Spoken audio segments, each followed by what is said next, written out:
चलो, thank you बेटा। बिस्मिल्लाहिर्रहमानिर्रहीम। कुल हुवल्लाहु अहद अल्लाहु समद लम यलिद वलम यूलद वलम यकुल लहू कुफुवन अहद। बिस्मिल्लाहिर्रहमानिर्रहीम। अल्लाहुम्मा सल्लि अला मुहम्मदिन व अला आलि मुहम्मदिन कमा सल्लैता अला इब्राहीम व अला आलि इब्राहीम इन्नका हमीदुम मजीद। अल्लाहुम्मा बारिक अला मुहम्मदिन व अला आलि मुहम्मदिन कमा बारकता अला इब्राहीम व अला आलि इब्राहीम इन्नका हमीदुम मजीद। बिस्मिल्लाहिर्रहमानिर्रहीम।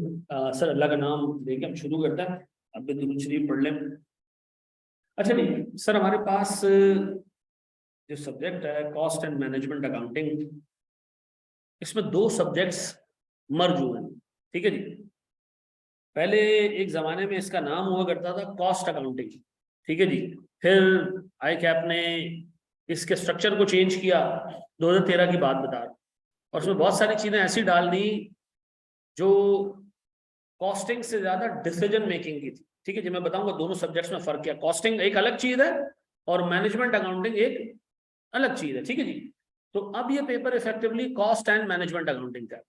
फिर 2017 में आके आई कैप ने इस पेपर में मजीद चेंजेस की और आई कैप ने सीए फाइनल से मैनेजमेंट अकाउंटिंग का पेपर उड़ा दिया। ठीक है जी। उड़ाने के बाद फिर इस पेपर में इतनी सारी चीजें भर दी कि ये पेपर जो है वो 18-19 टॉपिक्स हो गया इस पेपर के अंदर। और यकीन करो ये एक अजाब बन गया लोगों की। फिर 2021 में जब स्कीम चेंज हुई तो इस सब्जेक्ट को ऑलमोस्ट आधा कर दिया गया। कुछ एरिया कॉस्टिंग का रखा गया, कुछ मैनेजमेंट अकाउंटिंग का रखा गया, लेकिन इस पेपर को काफी रिलैक्स कर दिया गया। अब इस पेपर में नंबर ऑफ टॉपिक्स काफी कम है। बहुत सारे बच्चे जो इस सब्जेक्ट को पढ़ रहे होते हैं वो अपने जब सीनियर से जाके कंसल्ट करते हैं कि यार कॉस्टिंग का पेपर हो भाई बहुत मुश्किल। अब वो शायद वो टाइम नहीं है। ठीक है जी। अब ये शायद इतना सिग्निफिकेंटली मुश्किल नहीं रहा। ठीक है जी। मेरा अपना मानना ही है, ताकि लोग इसको आज भी समझते हैं कि ये एक मुश्किल एरिया है। कुछ टॉपिक्स इसके अंदर नो डाउट बहुत मुश्किल है, लेकिन सर ये पेपर ऐसा है जो मैनेजेबल है। अब मैनेज हो जाता है एक एवरेज बच्चे से, क्योंकि इसका लास्ट टाइम नंबर था कैफ 8। ठीक है जी। कैफ 9 ऑडिट होता था और उससे एक लेवल पीछे ही होता था बस। ठीक है। तो अब ये कैफ 3 है। कैफ 3 का मतलब है जो बंदा पीआरसी से आएगा उसको पहले ये पेपर कन्फ्रंट करना है। ठीक है जी। 1 2 3 जनरली लोग पेपर लेते हैं। ठीक है जी। तो ये पीआरसी का बच्चा जैसी पीआरसी पास करता है ये पहला पेपर दे रहा हो। सर ये कॉस्टिंग और मैनेजमेंट अकाउंटिंग है क्या? अच्छा ये मेरे अपने बारे में, ये आपको जानने की जरूरत नहीं है। मैं पहले छोटा होता था, फिर बड़ा हुआ, फिर और बड़ा हुआ, फिर बहुत बड़ा हो गया। ठीक है जी। तो मैं 2004 से 8 तक मेरी आर्टिकल्स हैं केपीएमजी से। 8 क्वालिफाई हुआ हूँ। 9-10 में मैं यूबीएल एसेट मैनेजमेंट में कंट्रोल फाइनेंस बन गया था। आरिफ हबीब में हेड ऑफ ऑपरेशन रहा हूँ मैं, और सीएफओ रहा हूँ मैं पिकिक में। ठीक है जी। फिर उसके बाद से मैं कॉलेज चला रहा हूँ सर। सीए मैंने ये बस ये सही है, ये मेरी अपनी क्वालिफिकेशन है। मैंने सीएफए किया हुआ है। Global association of risk professional से मैंने एफआरएम जो है वो एक क्वालिफिकेशन है, उसमें इन्वॉल्व रहा हूँ। सिमा सीए। आप मेरी तरह मत बनना। ठीक है जी। मैं बेवकूफ़ आदमी था, मैं डिग्री हंटिंग पे चला गया था। ये भी होना चाहिए, वो भी होना चाहिए, ऐसा नहीं करना चाहिए इंसान को। ठीक है जी। लेकिन ये मेरे बहुत सारे एक्सपीरियंस के बाद मैंने सीखा कि एक क्वालिफिकेशन लो, ढंग की क्वालिफिकेशन। उसके बाद फिर जो है वो आपको मजीद क्वालिफिकेशन लेने की जरूरत नहीं रहती। उसी में आप एक्सेल करो, उसी में आप प्रैक्टिकल काम अच्छा करो। तो एक चार्टर्ड अकाउंटेंसी बहुत है। कुछ गधे ऐसे होते हैं। अच्छा मेरी तो फिर एक क्वालिफिकेशन सीए की थी, एक सिमा क्वालिफिकेशन है मैनेजमेंट साइड पे, कॉस्टिंग एंड मैनेजमेंट की। ठीक है। फिर एक सीएफए वो फाइनेंशियल मैनेजमेंट साइड पे, एक रिस्क साइड के ऊपर। तो मैं चारों अलग अलग प्रोफेशन में गया। कुछ ऐसे बेवकूफ होते हैं सीए के बाद एसीसीए करते हैं, यानी एक ही जैसा। फिर एसीसीए के बाद आईसीएडब्ल्यू में जाते हैं, वो भी यही है। तो 3-3 डिग्रीज लेके कोई फायदा नहीं है। जितने बच्चे यहाँ से क्वालिफाई होकर जाते हैं, बाहर जाते हैं पाकिस्तान से बाहर, मैंने कोई 99% लोगों में एक आदत देखी, एक ही क्वालिफिकेशन लेके बैठते हैं, उसी में फिर वो एक्सेल करते हैं काम करके, प्रैक्टिकल काम करके।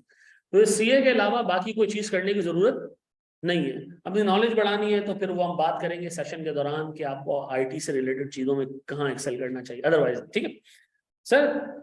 कॉस्टिंग का एक ही पेपर है, कॉस्ट एंड मैनेजमेंट अकाउंटिंग का पूरे सिलेबस में एक ही पेपर है। ये पहला और आखिरी पेपर है जिसमें आप कॉस्टिंग पढ़ोगे। ठीक है जी।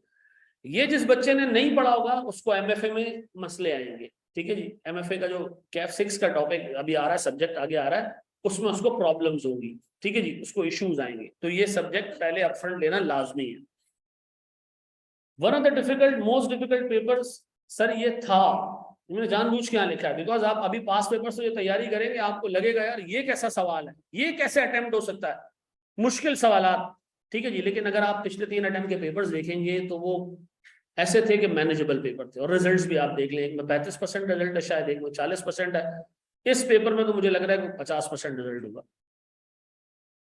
याद रखिए मेरे बच्चों, कॉस्टिंग के पेपर उस बच्चे को बहुत तकलीफ देने वाला है जिसकी मैथ्स वीक है। अच्छा, मैथ्स का मतलब ये नहीं कि आपको कैलकुलस, इंटीग्रेशन, ठीक है, प्रोबेबिलिटी और स्टैटिस्टिक्स, ये नहीं, ऐसी कोई चीज इसमें रिक्वायर्ड नहीं है।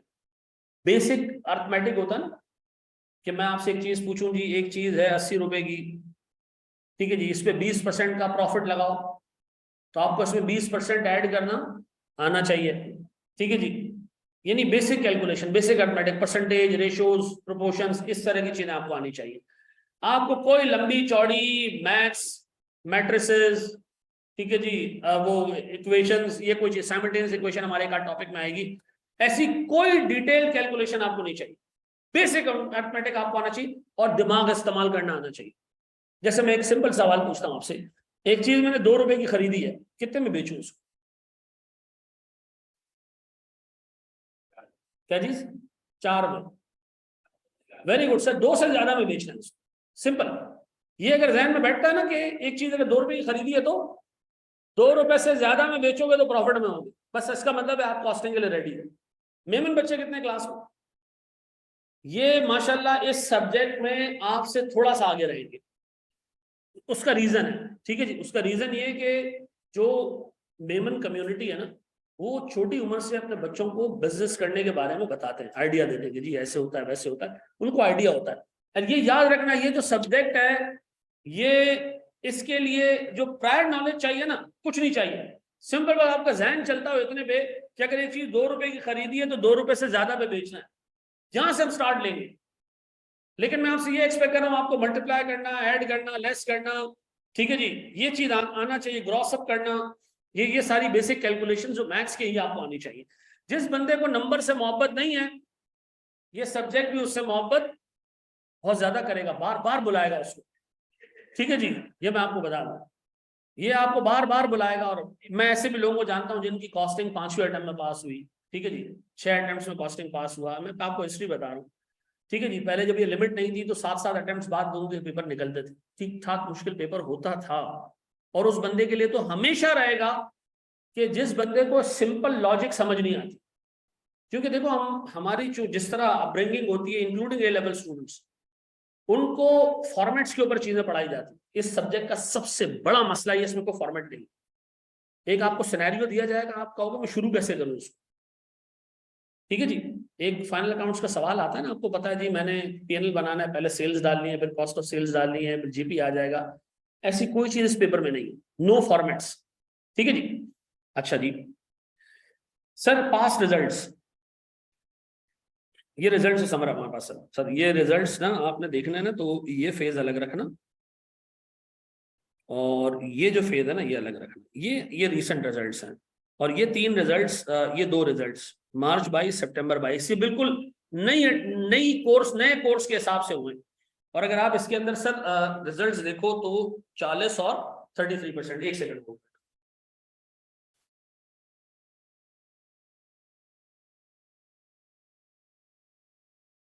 यार यहाँ से किसी मैनेजमेंट के बंदे को बुला सकता है? बुला दो। ये रिजल्ट है भाई 33 और 40%, ठीक है जी। इस अटेम्प्ट का रिजल्ट शायद इन दोनों से भी ज्यादा बेहतर हो, ठीक है जी। मैं आपको बता रहा हूं कि इस अटेम्प्ट का रिजल्ट और बेहतर होगा, क्योंकि इस अटेम्प्ट का पेपर ऐसे बांटे एग्जामिनर ने नंबर, ये ले जाओ, ये ले जाओ, ये ले जाओ। एक ओवरहेड्स का सवाल है, वो मैं पहला सवाल कराता हूँ टॉपिक खोलने के लिए, पहला क्वेश्चन उससे 16 मार्क्स का पूछ लिया। 20 नंबर का प्रोसेस कॉस्टिंग ऐसा पूछा जो हमारी बेसिक इलस्ट्रेशन होती है, तो ये 36 नंबर तो उस बंदे को वैसे ही मिल गया जिसने अभी स्टार्ट ही किया होगा, जिसने अभी मतलब जिसने बिल्कुल बेसिक लेवल पे भी चीजें कोर्स कंप्लीट किया होगा ना, उससे भी 36 उठा लिए होंगे। बाकी 14 नंबर तो कहीं ना कहीं से आ ही जाते हैं पेपर में। तो इस अटेम्प्ट में मुझे लगता है बहुत सारे लोग पास होंगे। अब एक प्रॉब्लम ध्यान में आना शुरू हो जाता है, वो क्या? अगली अटेम्प्ट कैसे होगी यार? ये अगली अटेम्प्ट तो पता नहीं हिला के रख देगी है। ऐसा नहीं है, ऐसा नहीं है। देखो पेपर का स्ट्रक्चर जब से चेंज हुआ है ना, आपके वारे न्यारे हो गए। एक अटेम्प्ट आई अपने पेपर में 4 सवाल पूछे, 25-25 नंबर के 4 सवाल। अगर आपको एक भी नहीं आता तो गरीब तबाह दो, हाँ? तबाह, बेड़ा गर्क। अब कितने सवाल है जी? 5 छोटे, 6 छोटे इनफैक्ट, और 3 बड़े। जो 6 छोटे सवाल हैं उसमें 70 नंबर है, ठीक है, या 65 नंबर है। और 3 जो छोटे सवाल हैं इसमें, 3 जो बड़े सवाल हैं, सॉरी, ऊपर ऊपर के 6 में 60 नंबर है, और 3 छोटों में 40 नंबर है। ये 3 बड़ों में, सॉरी, 40 मार्क्स के बड़े क्वेश्चंस और 60 नंबर के छोटे क्वेश्चन। पेपर अब आसानी से, अगर आपके एक टॉपिक वीक भी है ना, तो मैक्सिमम 15 मार्क्स आपके छूट सकते हैं, वो भी अगर वो बड़े टॉपिक में टेस्ट हो गया। अदरवाइज वो क्या होगा, एक आध छोटे से टॉपिक में टेस्ट हो जाएगा, आपको मसले वाली बात ही नहीं है। अच्छा जी, ये रिजल्ट है भैया। हमारे कोर्स में क्या है सर? सर हमारे कोर्स में टोटल 3 सेगमेंट्स हैं, ठीक है जी। 3 सेगमेंट्स हैं, ये आप लिखोगे भी, आपको पता होना चाहिए हमारे 3 सेगमेंट्स हैं कौन से सर। एक हमारे पास है जनाब कॉस्ट एसोसिएटेड विद प्रोडक्शन, इसमें 35 से 45 मार्क्स हैं। जी मेरा बच्चा, वेरी गुड। देखो ये एक नजूमी कौम ऐसी भी होती है जो इसमें से ये देख लिया कि मार्च में ज्यादा आ रहा है, सितंबर में बुरा आ रहा है। अच्छी बात है कि दवा सितंबर है, तो ये देख के मार्च में कोई और एग्जामिनर होता होगा, सितंबर में कोई और होता होगा, ऐसा नहीं है भाई। नहीं, मैं तो मैं अपनी अपनी बात बताऊं, मैंने जब भी कैफ के पेपर्स दिए ना, मेरा कैफ में एक ही पेपर रुका है, बाकी मैं स्ट्रेट पास किए। वो एक पेपर भी सितंबर में रुका था, और फिर मैंने मार्च में ना 5 पास किए थे, 5 पेपर दिए थे, 5 के 5 पास हो गए।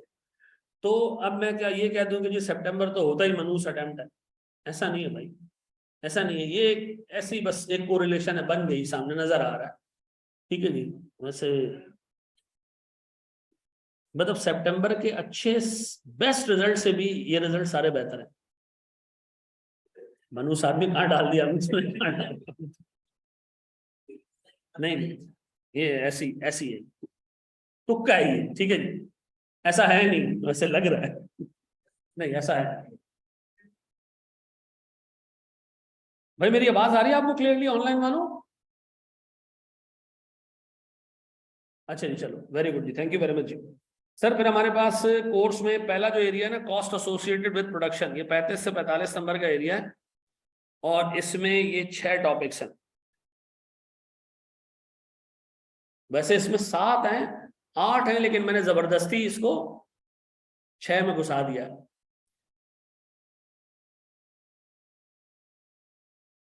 सर लास्ट अटेम्प्ट में इसमें क्या टेस्ट हुआ है? सर ये टेस्ट हुआ 15 नंबर के लिए, ये टेस्ट हुआ 16 नंबर के लिए, ये टेस्ट हुआ सर, ये 3 चीजें टेस्ट हुई इसमें हैं। हाँ 16 नंबर का टेस्ट हुआ है, 2 टॉपिक मिला के उससे पूछे थे, ठीक है जी। इनका सबसे बड़ा मसला यही है ना कि जहां उनको छोटा सवाल पूछना होता है छोटा भी पूछ लेते हैं, और 2 चीजों को मिला के बड़ा भी पूछ लेते हैं। तो चलो जी आ जाओ, ओवरहेड के एलोकेशन के ना 2 टॉपिक है, दोनों T1 है, उन दोनों को मिला के बड़ा सवाल बना दिया। सितंबर मार्च तक के बीच में ऑफ डेज बहुत हैं, क्या ये वजह है? नहीं हाँ भाई, एक रीजन हो सकता है मार्च में जो पेपर आता है उसमें डिसीजन मेकिंग का कंपोनेंट इतना नहीं होता, और ये जो पेपर आएगा ना अभी, मैं भाई ऐसा कुछ नहीं है यार, तुम लोग मुझे भी कंफ्यूज कर दिया, पता नहीं ऐसा होता ही होगा कुछ। मार्च के बैच के लेक्चर्स दे सकते हैं बिल्कुल चलो जी, कितने लोगों ने किताब पढ़ी है फ्रीकोनॉमिक्स? पढ़ी किताब? कौन सी? नहीं, बुक्स पढ़ने का शौक है किसी को? बस एक एक बच्चे को, बस 2 3 बस। माशाल्लाह जी, वेरी गुड यार, जबरदस्त। कभी टाइम मिले ना तो तुम लोगों के लिए एक बहुत अच्छी किताब मैं रिकमेंड करता हूँ, कभी तुम लोग, अभी तुम लोग को टाइम होगा, पढ़ो जरूर उसको, भले उसके 2 पेज रोज के पढ़ो, ठीक है जी। किताब का नाम है ईट दैट फ्रॉग। ये पढ़ी है किसी ने? हाँ ये नहीं, वही बच्चे के पास है, अभी दिखाओ यार।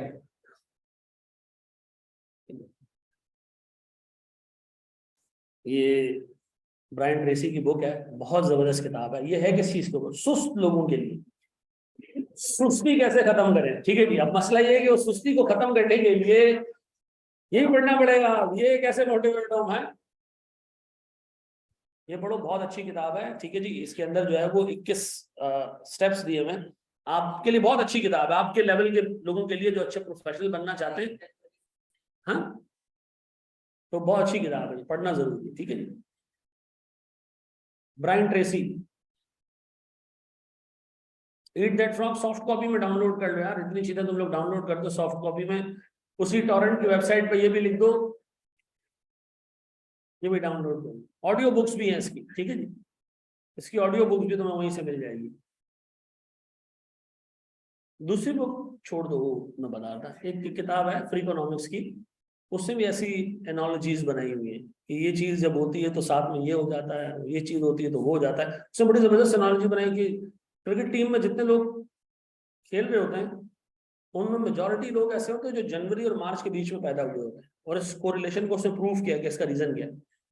मतलब उनकी बर्थडे जो जनवरी और मार्च के बीच में होती है। बड़ी जबरदस्त उसने इस तरह की एनालॉजीज बनाई है, कभी टाइम हो तो पढ़ना, ये पढ़ लो, ये भी बहुत है। ठीक है, बाकी किताब तो छोड़ो, है जी, फ्रीकोनॉमिक्स।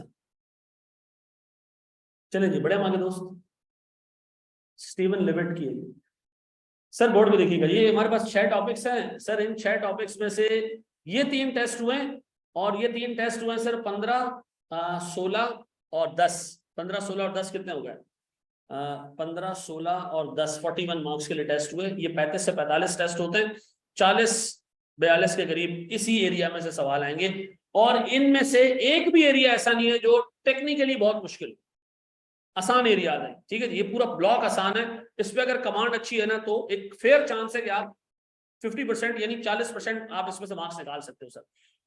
अच्छा जी, फिर हमारे पास ये, आई होप तुम लोग लिख रहे हो, ये बाद में एक जगह पे जमा नहीं आई। अच्छा जी, फिर हमारे पास है सर कॉस्ट फ्लोज। ये 20 से 30 मार्क्स का एरिया है।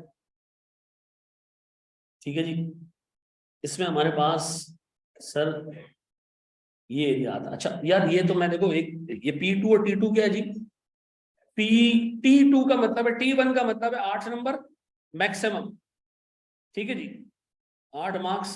T2 का मतलब है 20 मार्क्स मैक्सिमम, और T3 का मतलब है 25 मार्क्स। तो एग्जामिनर ने इस पूरे एरिया में से T2, T2, T2 और T2 पूछा है। ठीक है, मतलब पूछना 20 मार्क्स मैक्सिमम होंगे इसके अंदर। प्रोसेस कॉस्टिंग मैंने आपको कहा ना लास्ट अटेम्प्ट में 20 नंबर का है। ठीक है जी, अच्छा जी, ये एरिया में ये 2 टॉपिक अच्छे खासे मुश्किल है। ठीक है जी, बाकी 2 टॉपिक आसान है, ये 2 टॉपिक मुश्किल है। ठीक है, क्लास 1:45 से स्टार्ट हुई है, मैं 1:48 पे स्टार्ट कर दी थी मैंने। जी मेरे बच्चे,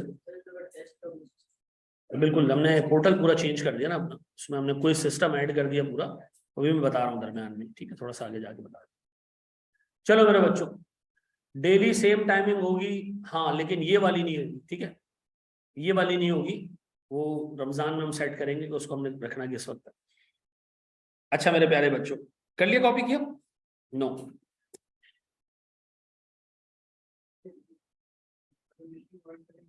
हाँ बिल्कुल बेटा, जो चीज हम क्लास में डिस्कस करेंगे ना वो सारी चीजें जो है वो आपको मिल जाया करेंगे। पोर्टल कब से मिलेगा? चलो मैं जरा से इस पर डिस्कस कर ही लूँ। देखो हमारा लास्ट टाइम का जो पोर्टल था ना वो फोकस था सिर्फ लेक्चर्स के ऊपर। इस दफा हमने पोर्टल में कुछ चेंजेस किए हैं। पोर्टल पे ही जो है वो आपके क्विज हुआ करेंगे, चाहे वो क्विज MCQs बेस्ड है, चाहे वो क्विज रिटर्न है। ठीक है जी, रिटर्न क्विज आप पोर्टल पे ही जमा करवाएंगे।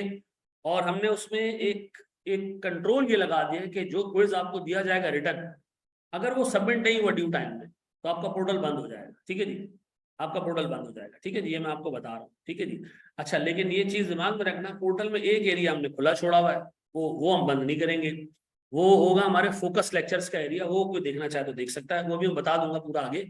ठीक है, तो बंदे के पुत्र बन के नहीं चलोगे तो सर ए लेवल्स की कॉस्टिंग में भी यही चीजें हैं ऑलमोस्ट। अच्छा देखो एक चीज याद रखो, एक यहाँ बच्ची बैठा करती थी, इसका नाम मैं भूल गया, उसने उसको पहला टॉपिक पढ़ा था, बड़ा बेसिक सा टॉपिक, उसने कहा ये कोर्स तो ए लेवल्स वालों को क्या होना चाहिए, एग्जाम्प्ट हो जाना चाहिए। ये उसने मुझे बोला 1 साल पहले बात की थी, अभी पिछले अटेम्प्ट में भी वो पेपर दे रही थी कॉस्टिंग का, ठीक है जी। तो ये मैं आपको बता दूं, जो चौड़े में आते हैं ना वो ये सब्जेक्ट उनको जरा सा फिर मतलब उनमें ठहराव लेकर आता है, ठीक है जी। तो इतना सीधा नहीं है ये, ठीक है। ए लेवल्स में आपको बहुत एडवांटेज इसका ये हुआ होगा कि आपकी बेसिक्स बहुत स्ट्रांग हुई इससे में, लेकिन इसमें जो सवालात आते हैं उनका लेवल ठीक ठाक ऊपर है बेटा, ठीक है जी।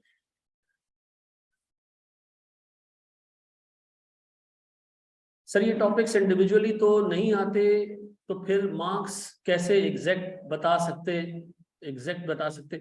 अच्छा देखो एक चीज याद रखो, जो बंदा पर्चा बनाता है ना वो इंश्योर करता है कि ग्रिड ना ब्रेक हो। और पिछली तकरीबन मैं 2013 से ग्रिड्स फॉलो कर रहा हूँ, 2013 से आए कि अपने कॉस्टिंग में ग्रिड नहीं तोड़ी है, ये मैं आपको आज बता रहा हूँ। जो ग्रिड्स में टॉपिक्स हैं ये इतने नंबर के लिए टेस्ट होंगे, ठीक है। मे बी लोअर इसमें क्या था 20 से 30 ना, तो इसमें 20 भी आ सकता है, 22 नंबर के भी हो सकते हैं, 30 नंबर में भी टेस्टिंग हो सकती है। लास्ट टाइम इसमें से एक एरिया टेस्ट हुआ प्रोसेस कॉस्टिंग का 20 नंबर का, ठीक है जी। बाकी किसी एरिया पे आए कि आपके एग्जाम में सवाल नहीं पूछा, ठीक है जी। फिर हमारे पास है तीसरा आ गया, ये तीसरा एरिया कॉस्ट मैनेजमेंट प्लानिंग, 30 से 40 नंबर के सिर्फ 3 टॉपिक्स, और ये है मेन गेम। जिसका पहला वाला सेगमेंट स्ट्रांग है और ये तीसरा वाला सेगमेंट स्ट्रांग है, तो टोटल उसको 9 टॉपिक तैयार करने हैं और 80 नंबर का पेपर इन 9 टॉपिक से आएगा। लास्ट टाइम वाली बुक चलेगी, देखो किताब में चेंजेस हमने किए ठीक ठाक, लेकिन मैं ये करूंगा कि जैसे लास्ट टाइम की किताब ली तो चेंजेस है वो अलग से हम उसको दे देंगे ताकि उसका खर्चा ना हो, ठीक है। चेंजेस हम उसको सॉफ्ट में दे देंगे, ठीक है, ताकि उसका खर्चा ना हो। बच्चा कह रहा है मैं दोस्त से पुरानी किताब ले ली, तो ले लो, कोई मसला नहीं, ठीक है। नई बुक पे भी, नई बुक पे काम चल रहा है, क्योंकि हम भी देखो एग्जामिनर से सीख रहे हैं कि वो हमसे क्या एक्सपेक्ट कर रहा है, ठीक है। उस हिसाब से हर बैच में मुझे अपनी किताब अपडेट करना पड़ती है। अच्छा जी, किसी और कॉलेज की भी ले सकते हो, हाँ वहां से क्लासेस भी ले लो क्लासेस। अच्छा जी चलो, इसमें सर हमारे 3 ही टॉपिक्स हैं, break even analysis, decision making और इन्वेंट्री मैनेजमेंट, ठीक है जी।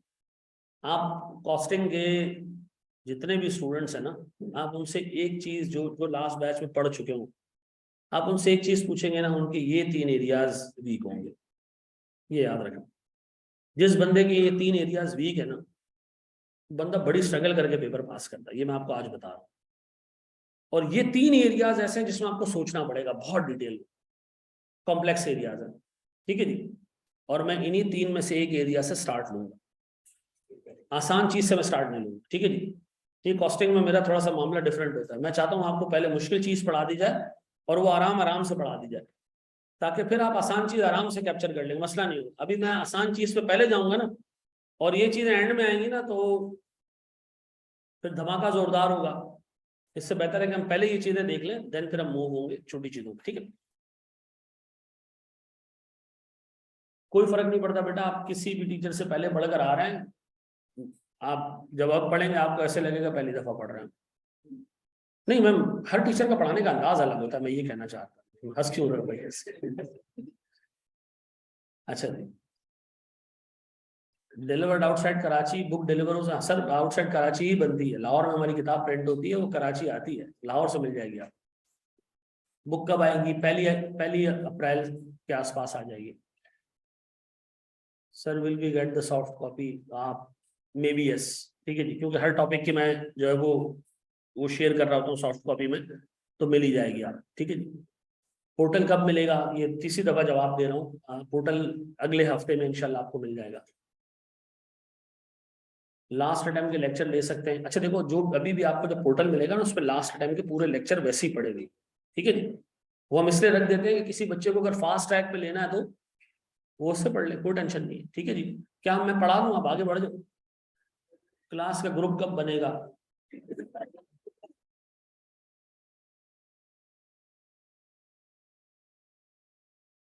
यकीन करो हमारे मुल्क में जो है वो आधे लोगों को इशू ये है कि यार लॉजिस्टिकल इशू है, अच्छा जी सर, ये सारी चीजें छोड़ो, मैं जरा 2-3 छोटी छोटी बातें तुम लोगों से करना चाह रहा हूँ, वो जरा सुन लो। देखो, इस सब्जेक्ट को पढ़ने के ना मेरे बच्चों 2 अप्रोचेज है, और ये याद रखना कि ये सब्जेक्ट ऐसा है कि यहाँ का वीकनेस होगा, आगे सब्जेक्ट्स में आपको इश्यूज आएंगे, ठीक है। ये मैं आपको इसलिए बता सकता हूँ कि इससे कनेक्टेड है एक और सब्जेक्ट MFA, उसमें बजटिंग वगैरह का एरिया इससे कनेक्टेड है, ठीक है जी।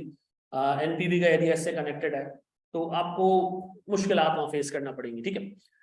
दूसरा ये कि आप आगे जाओगे, BFD का एक सब्जेक्ट आएगा, उसके अंदर भी इसकी इन्वॉल्वमेंट है, तो इससे अगर अभी दोस्ती नहीं है ना, तो फिर ये आपसे ऊपर भी जाके दोस्ती नहीं करेगा, ठीक है, ये मैं आपको बता रहा हूँ। देखिए, सबसे इंपॉर्टेंट चीज इस पर्टिकुलर सब्जेक्ट में पढ़ने के लिए ये है कि इसको पढ़ने की 2 अप्रोचेज है। एक ये कि आप इसको ऐसे पढ़ो जैसे टॉपिक टू टॉपिक चलते रहो, ठीक है जी। पहले आसान टॉपिक्स उठाओ, फिर मुश्किल टॉपिक पे जाओ, आहिस्ता आहिस्ता चीजें कवर कर लो। मैं कभी भी इस चीज को इस तरह नहीं चल सकता। उसकी वजह यह है कि यार जब पेपर आता है ना, वो 2-3 चीजें मिला के एक सवाल बना देता है। आप FAR 1 का पेपर दें, आप FAR 2 का पेपर दें, सवाल पढ़ते ही आपको पता चल जाएगा ये किस चीज का सवाल है। कॉस्टिंग में अनफॉर्चुनेटली सवाल पूरा पढ़ने के बाद आपको दोबारा देखना पड़ता है कि ये किस टॉपिक से आया। कुछ टॉपिक्स ऐसे जो बड़े ऑब्वियस हैं, पता चल जाएगा आपको। आधे से ज्यादा सवालों की एक ही रिक्वायरमेंट होगी, advise the management about the best course of action. Advise the management, ठीक है जी। तो आपको सवाल डिटेल में पढ़ के समझ आता है, अच्छा ये इस चीज का सवाल है। लास्ट से लास्ट अटेम्प्ट में एक सवाल आया ओवरहेड्स का, बच्चों ने कर लिया, नीचे गए एक और सवाल ओवरहेड का, परेशान, यार ऊपर आ गया 8 नंबर का, दोबारा क्यों पूछ रहा है, सवाल में और चीजें थी। तो आपको सवाल पढ़ने के बाद समझ आता है कि इसमें से एग्जामिनर ने किस टॉपिक से सवाल पूछा है, चीजें मिला के आ रही होती है।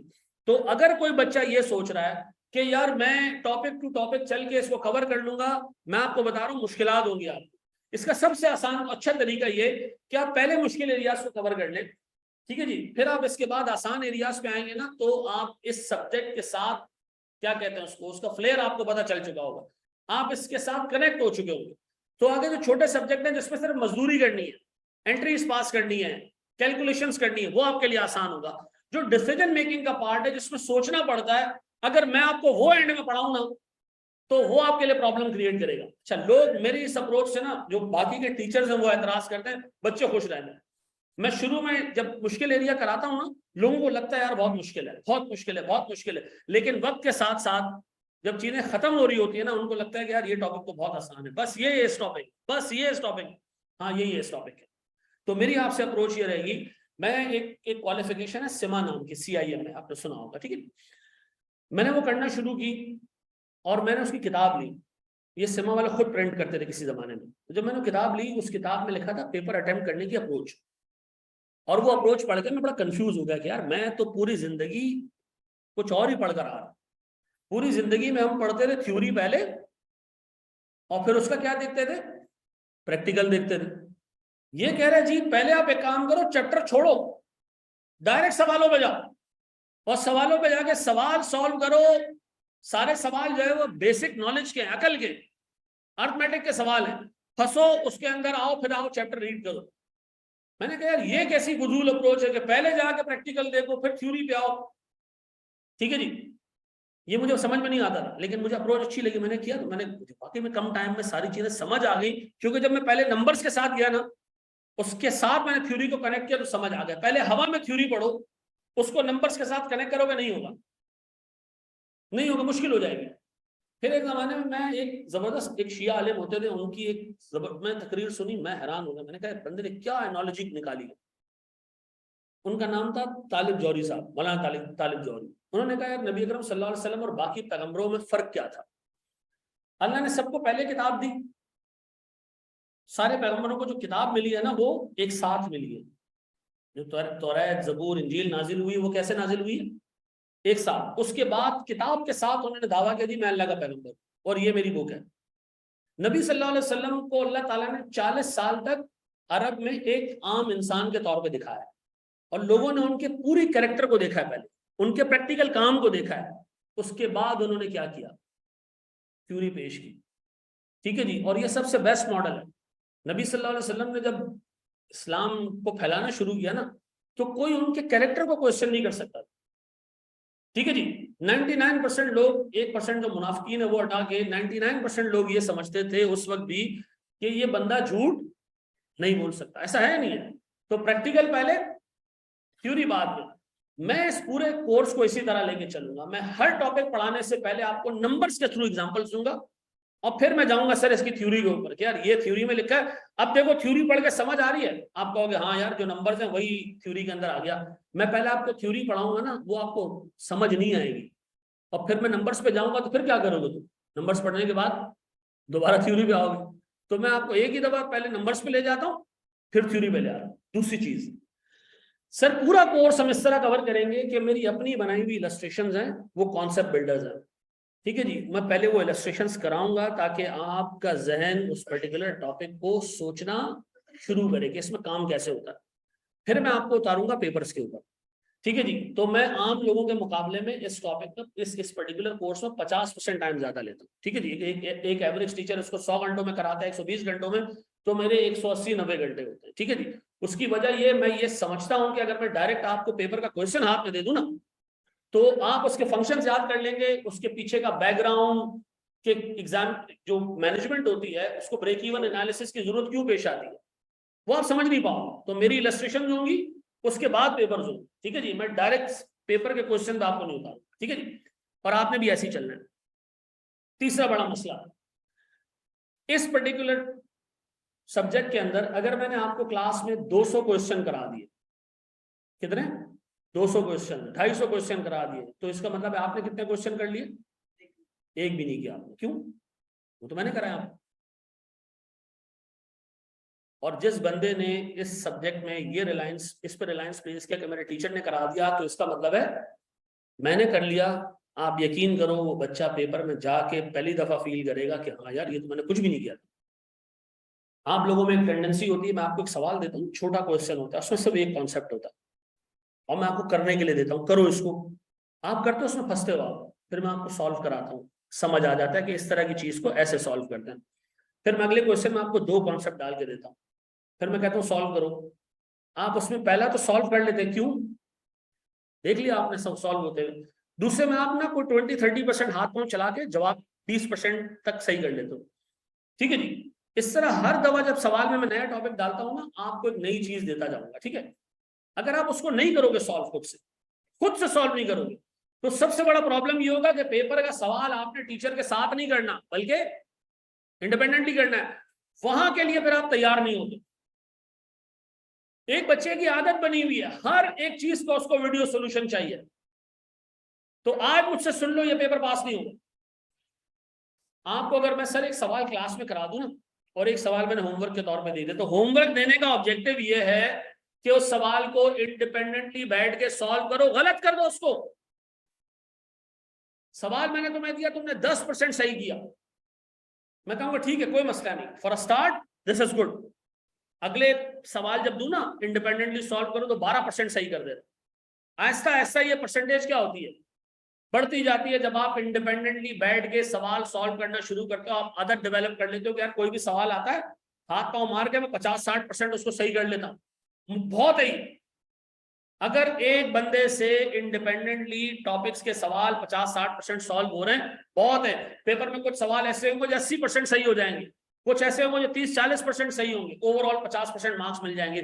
लेकिन अगर आप पहली दफा पेपर में इंडिपेंडेंटली सवाल खुद जाके फर्स्ट टाइम वहां सॉल्व कर रहे हो, तो खुद सोच लो तुम्हारे पास होने की प्रोबेबिलिटी क्या होगी।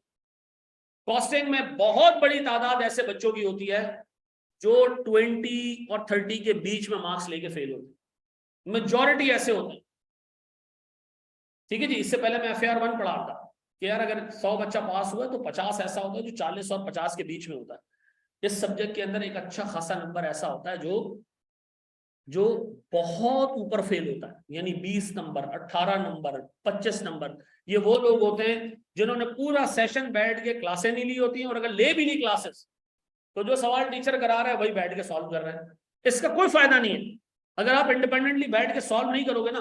मैं अपनी इलस्ट्रेशंस के थ्रू आप में यही आदत डेवलप करता हूं, और उसी में डेवलप होती है यार जो बंदे का पुत्र बन के ना काम करता है। अगर मैं आपको एक सवाल दूं, घर पे जमा करते जा रहे हो, तो फिर फायदा नहीं है। अच्छा, उस सवाल का भी मैं वीडियो सोल्यूशन दे देता हूँ, कि जाओ घर पे इसको सॉल्व करो, फंसो तो उसको देख लो बैठ के। मैं तुम्हें एक छोटी सी बात बताता हूँ।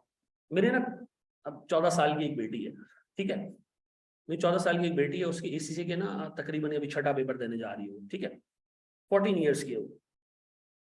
उसने पहले पेपर में क्लासेस ली टीचर से और उसने स्कोर किए कोई 90 मार्क्स, ठीक है। दूसरा उसने पेपर लिया, कोई 80s में मार्क्स आया उसके। उसके बाद तीसरा पेपर जब वो देने जा रही थी, या तीसरा पेपर उसने स्टार्ट करना था, उसने कहा कि मैं ये पेपर ना इंडिपेंडेंटली खुद पढ़ना चाहती हूँ बुक से, मैं क्लासेस नहीं लूँ। मैंने कहा ठीक है, फेल हो जाओ भले, फेल हो जाओ, लेकिन एक अटेम्प्ट ऐसी दो कि खुद दो बैठ। अच्छा, उसकी एज इतनी छोटी है कि मैं अफोर्ड कर सकता हूँ उसका फेलियर, मैं उसको सिखा सकता हूँ, ठीक है जी। तो उसने क्लासेस के बगैर किताब उठाई, किताब पढ़ती रही, लेक्चर उसको लेके दे दिया, रख लिया, जहां वो फंसती थी उसने लेक्चर खोल के देख लिया, समझ लिया, फिर आ गई बुक से सारी चीजें पढ़। उसके मार्क्स है सिर्फ 70, ठीक है, ताकि उसका कजन भी पेपर्स दे रहा है, उसके उसमें भी कोई 90s थे, उसके सिर्फ 70 मार्क्स आए। वो कजन उससे 5 साल बड़ा भी, फिर 70 मार्क्स आए ना, मैंने कहा वेरी गुड, कोई मसला नहीं ज़ैनब, आपने एक चीज प्रूव की कि आप खुद से अपनी जात से एफर्ट लगा के बगैर किसी हेल्प के ये काम कर सकती। अब आप बड़े बड़े काम कर ले, कोई टेंशन नहीं, अब मुझे कोई इशू नहीं है। उसके बाद से उसने ऐसे कि जितने भी पेपर्स दिए ना, लेक्चर लेके वो रख देती है, किताब से पढ़ती है, जहाँ कोई चीज समझ नहीं आई तो वो लेक्चर खोल के देख लिया। मैं आप लोगों के अंदर ना इस तरह की आदत देखना चाहता हूँ। तुम लोग भले तुम लोग की चूंकि क्वालिफिकेशन ज्यादा मुश्किल है, लेक्चर लो, लेकिन उसके बाद जो तुम लोग काम करने के लिए दिया जाए, सवाल दिया जाए, खुद से सवाल सॉल्व करो। किताब के अंदर 300 सवाल होंगे, क्लास के अंदर मैक्सिमम 150 हो जाएंगे, 200 हो जाएंगे, 100 सवाल कैसे होंगे, बचे हुए होंगे किताब के। आपकी जिम्मेदारी क्या है? खुद से अटेम्प्ट करो। मैं आपको रिक्वेस्ट कर रहा हूं, आप खुद से अटेम्प्ट करोगे डिसहार्ट हो जाओगे, नहीं होगा आपसे सवाल, आपको लगने लगेगा ये सब्जेक्ट मुझसे नहीं हो रहा सवाल। लगे रहो, लगे रहो, थोड़ा बेहतर करोगे, थोड़ा और बेहतर करोगे, थोड़ा और बेहतर करोगे, और इवेंचुअली इतना बेहतर कर लोगे कि पेपर निकल जाएगा। और याद रखो कि अगर ये हैबिट तुम्हारी यहां पर डेवलप हो गई ना, आगे के सारे पर्चे तुम इंशाल्लाह आसानी से पास कर लोगे, अगर तुमसे खुद चीजें अटेम्प्ट करने की आदत तुम्हारे अंदर है। बड़ा स्ट्रेंज एक मैंने कमेंट पढ़ा फेसबुक पे, एक टीचर के बारे में कोई लिख रहा था, इस टीचर ने सिर्फ 10 पास पेपर के सवाल सॉल्व कराए। मैंने कहा यार 10 सवाल सॉल्व करा दिए, क्या कराया तुम लोग और बंदा? मैं अच्छे खासे सॉल्व करा दूं, ठीक है जी, मैं 20 करा दूंगा, लेकिन जिस बंदे ने 10 कराया उसने भी सही कराया यार, गलत नहीं कराया। बाकी खुद भी तो करना भाई तुम, ये खुद क्यों करें? हम पैसे दिए तो ये भी सर कर टीचर कर करा के देना, करा देगा टीचर, पेपर में फिर आप फंस जाओगे। टीचर आप, मैं आपको आज वादा करता हूं, आपके जितने पास पेपर्स है ना पिछले 20 अटेम्प्ट के, सबके वीडियो सॉल्यूशन पहले दिन से पोर्टल पे मौजूद है। मैं आपको क्लास में करवाता भी जाऊंगा, अच्छे खास 70-80% करा भी दूंगा।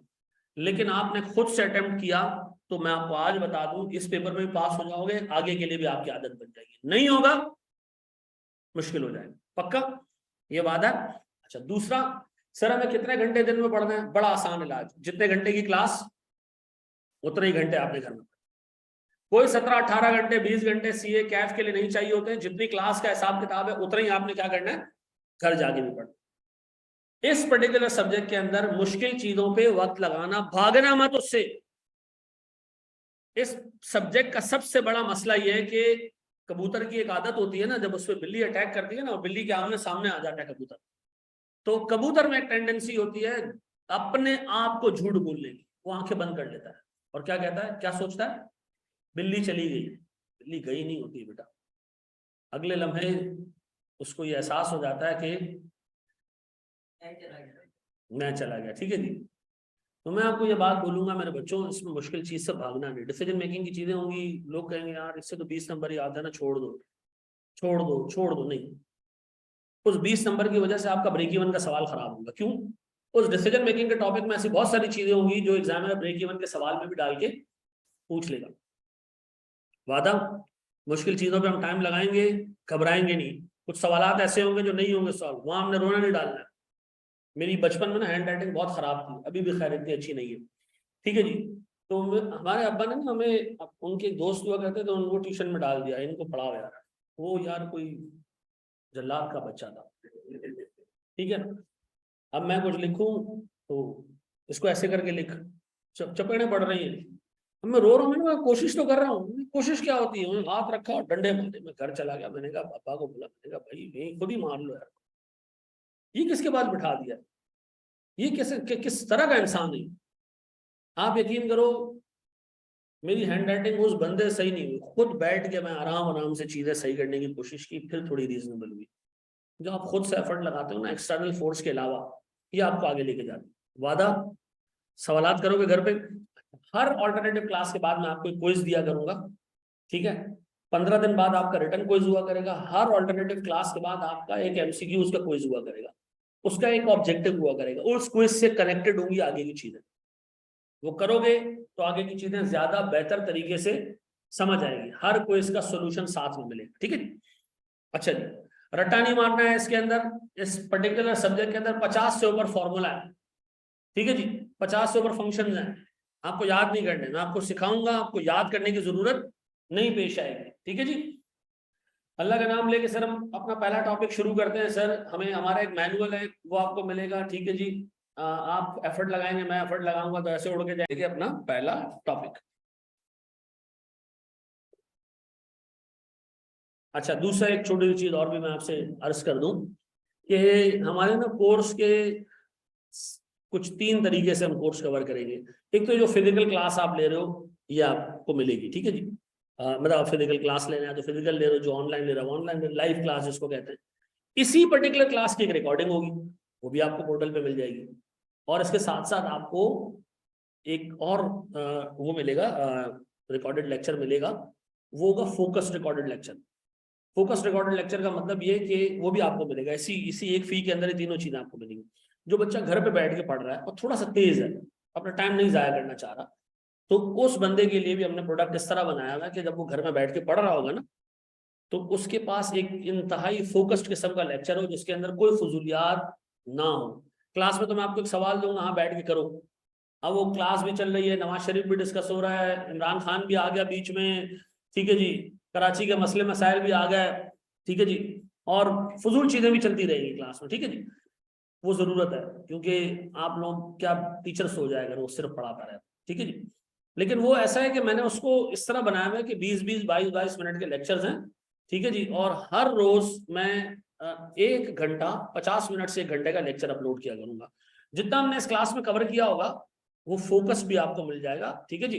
तो अगर कोई बंदा सोच रहा है कि जी मैं ऑनलाइन पढ़ूंगा तो मैं घर पे ही पढ़ूं, तो मेरी रिकमेंडेशन ये रहेगी कि क्लास की रिकॉर्डिंग से बेहतर है आप वो फोकस लेक्चर देख लेना। वो है कैसा, वो पिछली क्लास में मैंने बताया था, अभी बता देता हूँ आपको।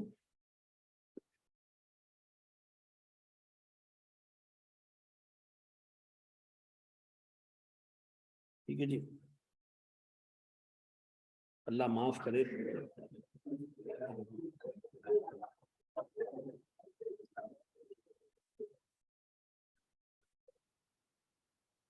अच्छा ये सर 560 ये इस तरह होगा भाई, बंद करो भाई इसको भी यार, ये शेयर के फिगर में से ठीक है जी। और फिर 20 शेयर से डिवाइड कर दिया, इस तरह का लेक्चर होगा। पता चला कि आप 60 रुपए से, और ठीक है जी, उसको 500 से डिवाइड किया तो ये आपके पास सारे सारे सारे आप पूरा कोर्स आपको ऐसा मिलेगा, ठीक है। आप ग्रो हो लास्ट ईयर के मुकाबले। इसी तरह आपने उठाया 630, आपने इसमें से माइनस किया 500, आपने इसको डिवाइड कर दिया कितने से, 500 से, तो आपको पता चला जी आप 130 रुपए ऊपर गए, 130, ठीक है जी। तो आपको ऐसे मिल जाएंगे। अब आपकी मर्जी, आपने जिससे कवर करना करे, ठीक है जी। इसमें सिर्फ एडवांटेज आपको ये रहेगा कि आपका टाइम थोड़ा सा जो है वो टाइम जो है वो थोड़ा आपका बच जाएगा, ठीक है जी। और बंदा है काम करना अच्छा, इसमें एंड में रिवीजन जब आप करने जाओगे ना तो ये लेक्चर्स आपके बड़े काम आएंगे, क्योंकि उसमें क्लास के लेक्चर बैठ के देखना पॉसिबल नहीं होता, ठीक है जी। तो है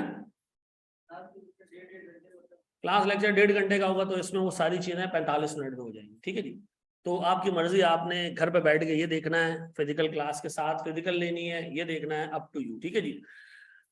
आप और सर आकाश FAR1 पढ़ाएंगे, कॉस्टिंग पूरा मैं खुद पढ़ाता हूँ, ठीक है जी। ये पूरा का पूरा सब्जेक्ट मैं पढ़ाता हूँ, इसमें कोई शेयर नहीं करता, ठीक है।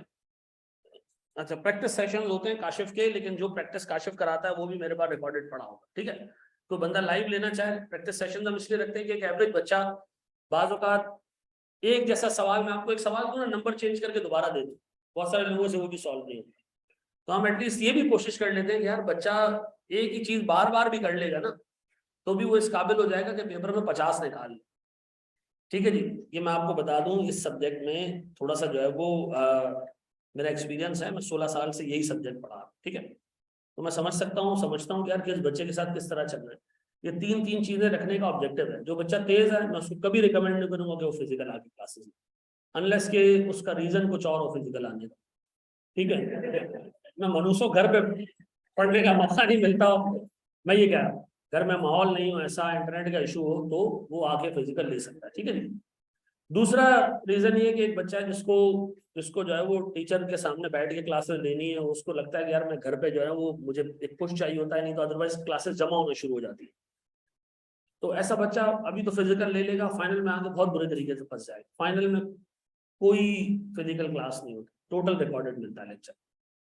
ठीक है जी, तो जिस बच्चे को जिस तरीके से लेना है ले, फिजिकल जिसको आगे लेना है वो फिजिकल ले, जिसको इसी क्लास की रिकॉर्डिंग देखनी है, बहुत सारे लोगों को इसी क्लास की रिकॉर्डिंग देखनी होती है, तो सर उसमें आपने को मस्ती मजाक भी किया होगा तो वो भी आ रहा होगा, तो मैं ये वाला लेना चाहता। और तीसरा ऑप्शन वो है कि जो फोकस रह के पढ़ना चाह रहा है उसके लिए भी हमने प्रोडक्ट रखी है। ठीक है, हमारा ये जो कोर्स होगा ना जो क्लास में पढ़ाएंगे, ये तकरीबन 180 घंटे के करीब जाएगा, 160-180 घंटे। और जो वो फोकस्ड लेक्चर्स हैं उसके टोटल आवर्स होंगे 110 से 115, उसमें सारे पास पेपर भी कवर्ड है, ईच एंड एवरीथिंग। ठीक है जी, बाकी इंशाल्लाह आपके सामने यहाँ मैं पढ़ाता रहूंगा। सर अल्लाह का नाम लेके हम अपना पहला टॉपिक शुरू करते हैं। इस सवाल का मैं कई दफा जवाब दे चुका हूँ, सर ऑनलाइन पढ़े या फिजिकल है, आपकी मर्जी, आपकी मर्जी है। ठीक है जी, अच्छा जी, कितने लोग ये पीआरसी फिजिकल पढ़ा है ना तुम सब ने? हाँ, तो तभी अब तुम लोगों को लगेंगे 6 महीने। ठीक है जी, शुरू शुरू में माशाल्लाह ये भरा होता है।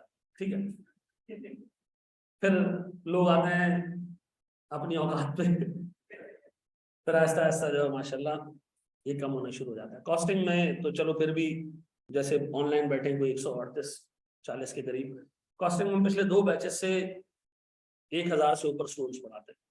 ठीक है जी, हैं अल्लाह का शुक्र है, नजर नहीं लगे है तो है वो। और उसमें से 80% बच्चा ऐसा होता है जो प्योर रिकॉर्डेड लेक्चर देता है, तो मैंने उनको फोकस रखने के लिए, जिससे घर में लेना ही, घर में ही पढ़ना है, तो उसको फिर ये लंबे लेक्चर्स में वो उनके लिए बेहतर है। अच्छा जी, सर मुझे एक बात बताएं, एक बचपन से हम एक चीज पढ़ते हुए आ रहे हैं, बिजनेस। बिजनेस का मतलब क्या सर? जी, बाय एंड सेल नहीं सर, बिजनेस का आसान मतलब ये कोई भी काम जो प्रॉफिट कमाने के लिए किया जाए, ये बिजनेस है। ठीक है जी, डॉक्टर ने अपनी क्लिनिक खोली है, वो कोई बाय एंड सेल नहीं करता, सर्विसेज दे रहा है, उसको भी हम बिजनेस कहते हैं। ठीक है जी, एक एडवर्टाइजिंग एजेंसी है, वो सर आपसे पैसे लेके आपके ऐड लगवा रही है, एक बिजनेस है। तो जो काम मुनाफा कमाने के लिए किया जाए वो क्या बिजनेस है। सर जो चीज आपको बता रहा हूं ना, इसकी कोई डेफिनेशन ना पेपर में आती नहीं, हाँ ये दिमाग में रखना। इसकी थ्योरी बड़ी यूनिक होती है, इसकी थ्योरी प्रैक्टिस से आती है, जो प्रैक्टिकल चीजें ना उसी से थ्योरी आती है, वो मैं आपको देता रहूंगा। जो समझाऊंगा उसके अल्फाज पे जाने की जरूरत नहीं। हाँ, आप सिंधी में लिखे, मेमनी में लिखे, अपने रजिस्टर में, डजंट मैटर, लेकिन कॉन्सेप्ट क्लियर करके जाए। ठीक है जी, सर वो सारी एक्टिविटीज जो किसके लिए की जाए, प्रॉफिट कमाने के लिए की जाए, वो क्या जनाब, बिजनेस है। चलिए सर, हम बिजनेस को इस पर्टिकुलर सब्जेक्ट के हिसाब से 2 हिस्सों में डिवाइड करेंगे। ठीक है जी, 2 टाइप के बिजनेस है सर। एक बिजनेस है ट्रेडिंग और एक है मैन्युफैक्चरिंग। सर सर्विसेज कहां गया, मैन्युफैक्चरिंग में ही आ जाता है, सर्विस देने वाला इफेक्टिवली सर्विस प्रोड्यूस कर रहा होता है। ठीक है, ट्रेडिंग का क्या मतलब है सर? ट्रेडिंग का क्या मतलब? सर ट्रेडिंग का मतलब ये, एक बंदा एक मार्केट से चीज खरीदता है और बगैर वैल्यू एडिशन के, बगैर उसको प्रोसेस किए दूसरी मार्केट में बेच देता है। मिसाल के तौर पर सर आप आज जरा बोल्टन मार्केट जाए ना, तो आपको पंखे बेचने वाले नजर आए, छोटी छोटी दुकानों में पंखे बिक रहे हैं। ये पंखे बनाते नहीं है, ये एक प्रोड्यूसर से खरीदते हैं और आप कंज्यूमर तक ले आते हैं। ऐसा ये कौन सा बिजनेस है? Trading business. इसमें बहुत आसान मामला आता है, सिर्फ खरीदने की कॉस्ट है आपने बेच के ये कॉस्ट कवर करनी है और मुनाफा कमाना, ऐसा ही है ना। मैन्युफैक्चरिंग क्या है सर मैन्युफैक्चरिंग का मतलब ये एक मटेरियल लो, रॉ मटेरियल लो, उसको प्रोसेस करो और क्या बना दो, फिनिश गुड्स बना दो। ठीक है जी सर, ये मैन्युफैक्चरिंग है। मैन्युफैक्चरिंग में बहुत सारे खर्चे होते हैं, मटेरियल का खर्चा, उसको कन्वर्ट करने के लिए आपको लेबर लगाना पड़ता है, फैक्ट्री लगानी पड़ती है, मशीनें लगानी पड़ती है, इलेक्ट्रिसिटी की जरूरत पड़ती है, आपको फ्यूल की जरूरत पड़ती है। ठीक ठाक काम करने के बाद फिर जाके वो कन्वर्ट होता है किसमें, फिनिश गुड्स में। तो याद रखना हमारे पास सर 90% कॉस्टिंग मैन्युफैक्चरिंग कंपनीज की आएगी। जो 90% सवालात है वो किसके आएंगे, मैन्युफैक्चरिंग कंपनीज के आएंगे। कुछ टॉपिक्स ऐसे हैं जिसमें एग्जामिनर अपना फोकस किस पे रखता है, ट्रेडिंग कंपनीज पे रखता है। तो ट्रेडिंग कंपनी की एक ही कॉस्ट है अपेरेंटली, बड़ी कॉस्ट, वो क्या है, परचेज करने की कॉस्ट, और सर बेच के उसको परचेज की कॉस्ट को कवर करना है। मैन्युफैक्चरिंग कंपनी में बहुत सारे खर्चे होंगे, मटेरियल भी खरीदेंगे, लेबर को भी बुलाएंगे, फैक्ट्री भी खोलेंगे, इलेक्ट्रिसिटी का खर्चा, रेंट का खर्चा, ये खर्चा वो खर्चा। तो कॉम्प्लेक्स केसेस किस में आएंगे, मैन्युफैक्चरिंग में आएंगे। आसान सीधा सा केस ट्रेडिंग के अंदर है। ऐसा ये लिखते जाओ साथ साथ में शाबाश से। और अच्छे खासे लोग बाहर जा रहे हैं, 80% पाकिस्तान का क्वालिफाइड अकाउंटेंट बाहर चला जाता है, रुकता नहीं है पाकिस्तान में, क्योंकि पाकिस्तान में जलालत है। 1 लाख रुपए की सैलरी, 1.5 लाख रुपए की सैलरी साल बाद 2 लाख हो जाएगी। वहां स्टार्ट ही जो है ना वो 8-9 लाख 1 मिलियन पे करते हो जाके। ठीक है जी, तो वहाँ ग्रोथ बहुत है। तो ये चीज याद रखो, देखो अल्लाह ताला ने तुम्हें पैसा देना है फ्यूचर में बहुत ज्यादा, यार चोरी नहीं करना, हराम नहीं खाना, ये मैं आपको आज बता दूं। इस प्रोफेशन में एक खिंचाव है हराम की तरफ।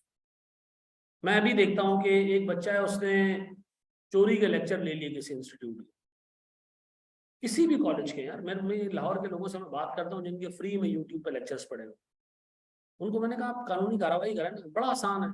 जिस बंदे ने ये उस पर डाले हुए यूट्यूब पर, उसको ट्रेस करना बहुत आसान है। कुछ भी नहीं तो चैनल तो उसका 2 मिनट में बंद हो जाए। ठीक है जी, साइबर विंग पाकिस्तान बड़ा जबरदस्त फंक्शन कर रहा है। वो कहते हैं यार हम बंद करा कर आगे थक गए, और अल्टीमेटली पीछे एक ऐसा लड़का निकलता है जो बेचारा बहुत नीडी होता है। चलो एक चीज से तुमने खुद चोरी का बेनिफिट ले लिया, फिर पब्लिक को दे रहे हो तुम, यार तुम्हारे बाप का माल है। इतना मुझे अफसोस होता है इस प्रोफेशन में लोगों की अगर इंटेग्रिटी खराब हो गई ना तो बहुत बुरा हाल होगा। मैंने एक एसीसी क्वालिफाइड लड़का अपनी कंपनी में रखा था, पिकिक में, यंग लड़का था, एसीसी क्वालिफाई कर गया था, 21 साल उसकी एज थी। तो हमने रखा, और थोड़े टाइम में ना, मेमन बच्चा था, थोड़े टाइम में उसके रहन सहन का तरीका बहुत चेंज हो गया। और मैं ऑब्जर्व करता था, सीफो था कंपनी का, यार इसके रहन सहन में एकदम से चेंज, गाड़ी ले ली इसने, ठीक है जी, रोज उसके लिए जो है ना बाहर से खाना आ रहा होता, ठीक ठाक महंगा खाना खाता ही। इसको हम पे करते हैं 70-80 हज़ार रुपए, इतनी अच्छी लाइफ ये कैसे मैनेज कर रहा है। तो साला मुझे 5 लाख की सैलरी मिल रही है, मैं नहीं कर पा रहा हूँ, ये कहाँ से मैनेज कर रहा है। वो ये अच्छा, हमारी कंपनी का हिसाब किताब ऐसा था कि हम शेयर्स खरीदते बेचते थे, फाइनेंस कंपनी थी, ठीक है जी, एसेट मैनेजमेंट कंपनी। तो एसईसीपी की इंस्पेक्शन आ गई। एसईसीपी तो समझते हो ना क्या है, securities and exchange commission of Pakistan, कंपनियों की पुलिस जो है, उन्होंने आके कहा जी हम तो इन्वेस्टिगेशन करने हैं। हमने कहा इन्वेस्टिगेशन किस चीज की। उसने कहा जी जब आपकी कंपनी शेयर्स खरीदती है तो अली नाम का एक बंदा भी शेयर खरीदता है, और ये पिछली 70-80 ट्रेड्स में हुआ है कि जब आप खरीदते हो तब वो भी खरीदता है। अच्छा ये एक मसले वाली बात है, पता है क्यों। मेरी कंपनी ना रोज 2 अरब रुपए के, 2 बिलियन रुपए के शेयर्स खरीदती थी, 2 बिलियन रुपए। जब आप स्टॉक मार्केट से शेयर खरीदना शुरू करते हो ना, तो शेयर की वैल्यू क्या होती है, बढ़ती जाती है, क्योंकि शेयर बेचने वाले लोग कौन होते हैं, आप आम आवाम। इसके बाद 500 शेयर्स पड़े, इसके बाद 1000 पड़े, उसके बाद 2000 पड़े, मुझे 1 लाख शेयर्स चाहिए, कैसे खरीदूंगा। 500 इससे खरीदे, 600 इससे खरीदे, 800 इससे खरीदे। अब जैसे जैसे आप खरीदते जाते हो ना, रेट क्या होता जाता है, बढ़ता जाता है। ऐसा है या नहीं है। अब और सुनना, अब मैंने आज खरीदने पीएसओ के शेयर्स मेरी कंपनी ने, ये बात किसको पता होगी, कंपनी के अंदर जो की इंप्लॉइज हैं उनको पता होगी। उस की इंप्लॉय ने अपने भाई को कहा, इस लड़के को, कि यार आपने ना शेयर्स खरीद लेने आज पीएसओ के। इसने शेयर खरीद लिए 150 में। अब कंपनी ने शेयर खरीदना शुरू किया, तो 150, 152, 153, 154, 155, 160 तक गए। इस बंदे ने अपने शेयर कितने में खरीदे थे, 150, उस वक्त जब कंपनी खरीदने शुरू कर रही थी, इसने कंपनी को 160 रुपए में शेयर बेच दिए। कितने का फायदा हुआ इसको? 10 रुपए पर शेयर। और अगर इसने सर कोई 20,000 शेयर खरीदे थे तो 2 लाख रुपए का खड़े खड़े फायदा हो गया, ऐसा है नहीं। अब मुझे एक चीज ये बताएं, रोज ये काम होता है, रोज ये काम होता है कि एक बंदा कंपनी के शेयर खरीदने के वक्त शेयर खरीदता है और बाद में कंपनी को बेच देता है। परेशान। एससीसीपी ने कहा ऐसा कौन है जिसको इतनी इंफॉर्मेशन है कि आज आप कौन से शेयर खरीदें। अच्छा, हमारी कंपनी में मोबाइल फोन यूज करना मना था, मोबाइल फोन यूज नहीं कर सकते, सारे रिकॉर्डेड लाइन है, उसी पर आप बात कर सकते। कंपनी के बाहर निकलो आपको तब मोबाइल मिलेगा, ठीक है। उस बंदे ने किया ये, जब वो लड़का पकड़ा गया और एससीसीपी वालों ने उसको ऐसे पकड़ा, हैरान हो गया मैं। एससीसीपी का जो कमिश्नर था वो भी पुराना क्वालिफाइड चार्टर्ड अकाउंटेंट, एससीपी का जो डायरेक्टर पूरा ऑपरेशंस को देख रहा था वो भी चार्टर्ड अकाउंटेंट था। उसने आके कहा यार मुझे आपका कंप्यूटर चेक करना है। किसको कहा? उस लड़के को, अरसलान नाम था उस लड़के का। लैपटॉप खोला उसका, देखा कोई कम्युनिकेशन का वो नहीं है। हाँ, उसकी पास जो है ना एक वेबसाइट खुलती थी यूट्यूब की, और एक जमाने में यूट्यूब और गूगल के बीच में कोई लिंक नहीं था। तो आप यूट्यूब खोलेंगे तो आपसे पूछता है कि जी साइन इन करें कमेंट करने के लिए, पहले ये नहीं होता था, यूट्यूब का अपना अकाउंट होता था।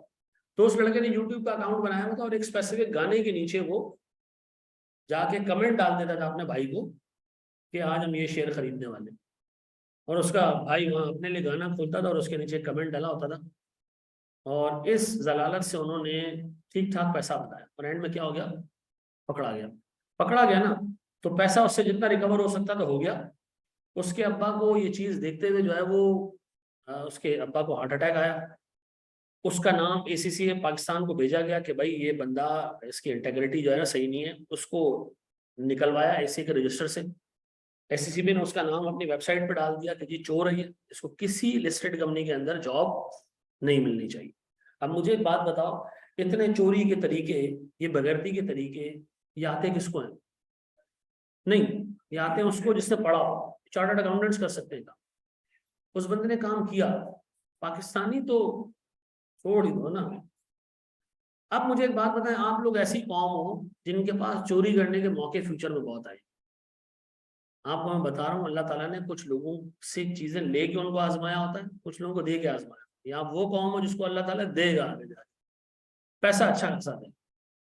अब खुद देख लो, आप उसको हलाल में रखना चाहते हो, हराम में रखना चाहते हो, जो रिस्क तुम्हारा लिखा है वो मिल के रहेगा। हलाल में ढूंढोगे तो हलाल में मिलेगा, हराम में ढूंढोगे तो हराम में मिलेगा। इसलिए मैं कहता हूँ अगर आज आप हराम से बचोगे ना, तो कल हराम से बचने की कैपेसिटी तुम्हारे जहन में होगी। जब एक गुनाह आपके लिए गुनाह नहीं रहता ना, तो फिर मामला क्या हो जाता है?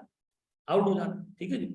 मैं बहुत सारी चीजें डिस्कस करना चाहता हूँ क्लास के माहौल की वजह से, ये एक चीज है, लेकिन बहुत सारी चीजों में भी आप लोग जरा कंट्रोल में रहा करो। ठीक है जी। हंस क्यों रहे हो भाई? सही बात बता रहा हूँ। अच्छा जी, अब और तो सुनो मेरे प्यारे बच्चों, टाइम हो गया तो कलमा पढ़ के मर जा बेटा। ठीक है जी। अब देखो, आज मैंने सिर्फ आपसे प्रेजेंटेशन डिस्कस की, मैन्युफैक्चरिंग कॉस्ट आपसे डिस्कस की। अच्छा, मुझे एक बात बताएं, इसके अलावा जो खर्चा होता है फैक्ट्री के बाहर वो क्या है? सेल्स वाला क्या लेगा हमसे? तनख्वाह लेगा और कमीशन लेगा। वो एडमिन डिपार्टमेंट में जो लोग बैठे हैं वो सर सैलरी लेंगे, और एडमिन डिपार्टमेंट का रेंट होगा, और सर ऑडिट कराने का खर्चा होगा, और सर मशीनों की इसमें ऑफिस इक्विपमेंट पड़ा है, कंप्यूटर वगैरह, उसकी डेप्रिसिएशन होगी। यानी वो सारे खर्चे जो फैक्ट्री के बाहर इनकर हो रहे हैं वो क्या है? Non manufacturing cost. सर क्या मुझे इसकी लिस्ट याद होनी चाहिए? नहीं, आपको सिर्फ इतना पता होना चाहिए कि मैन्युफैक्चरिंग कॉस्ट किसको कहते हैं। आपको सिर्फ इतना पता होना चाहिए कि नॉन मैन्युफैक्चरिंग कॉस्ट किसको कहते हैं। आपको मैन्युफैक्चरिंग कॉस्ट में यह पता होना चाहिए कि डायरेक्ट मटेरियल एग्जैक्टली किसको कहते हैं, डायरेक्ट लेबर किसको कहते हैं, और इसके अलावा बाकी सारी जो चीजें फैक्ट्री के अंदर इनकर हो रही है वो क्या है? ओवरहेड्स हैं। चाहे इनडायरेक्ट मटेरियल हो वो भी ओवरहेड, चाहे इनडायरेक्ट लेबर हो वो भी ओवरहेड, और अदर ओवरहेड्स हैं वो तो है ही ओवरहेड्स। पक्का? अब मुझे एक बात जी मेरा बच्चा, नहीं नहीं नहीं, देखो मैं उर्दू जुबान में बात कर चुका हूं कि जो मैन्युफैक्चरिंग कॉस्ट है वो कौन सी कॉस्ट है जो फैक्ट्री के अंदर इनकर हो। क्या फैक्ट्री के अंदर सिर्फ direct material, indirect material, direct labour, indirect labour है, और भी खर्चे है ना, वो क्या कहलाएंगे? Other overheads. सर जो इन दो डिपार्टमेंट्स में खर्चा हो रहा है वो क्या कहलाएगा? नॉन मैन्युफैक्चरिंग कॉस्ट, सीधा सीधा। ठीक है जी, उसके अंदर कोई क्लासिफिकेशन नहीं है। ठीक है जी। सेल्स वाले को कमीशन दे रहे क्या है, एडवर्टाइजिंग कर रहे हैं क्या है ये, ऑडिट करवा रहे हैं हम क्या है ये, नॉन मैन्युफैक्चरिंग कॉस्ट, ऑफिस का रेंट पे कर रहे हैं क्या है ये, चार्टर्ड अकाउंटेंट को तनख्वाह दे रहे हैं, सर जो SECP है उसको रिश्वत दे रहे हैं, नॉन मैन्युफैक्चरिंग कॉस्ट। ऐसा सर जो खर्चा फैक्ट्री के अंदर हो रहा है वो manufacturing cost. Sir direct material manufacturing cost, direct material manufacturing cost, direct और इनडायरेक्ट लेबर वो भी क्या है मैन्युफैक्चरिंग कॉस्ट। फैक्ट्री के अंदर का सारा खर्चा मैन्युफैक्चरिंग ओवरहेड। पक्का देख लोगे जी, थैंक यू वेरी मच। अच्छा जी मैं एक छोटी सी रिक्वेस्ट, और आज हमने इतनी चीजें कवर नहीं की है कि हम उस पर क्विज रखें, लेकिन कल की क्लास के बाद, कल का मतलब है अगली क्लास, कल आपकी कोई क्लास नहीं है, लेवल 1 की कल कोई क्लास नहीं है, ठीक है जी। परसों अगर मैंने क्लास रखी, चाहे हमारा फिक्स शेड्यूल होगा, उसमें 5 क्लासेस दी, क्यों 2 दिन ऑफ होगा आपका शुरू में। हम शुरू का मतलब है रमजान में, रमजान के बाद या 2 मिनट रुक जाओ, RM और FG क्या है, RM रॉ मटेरियल है,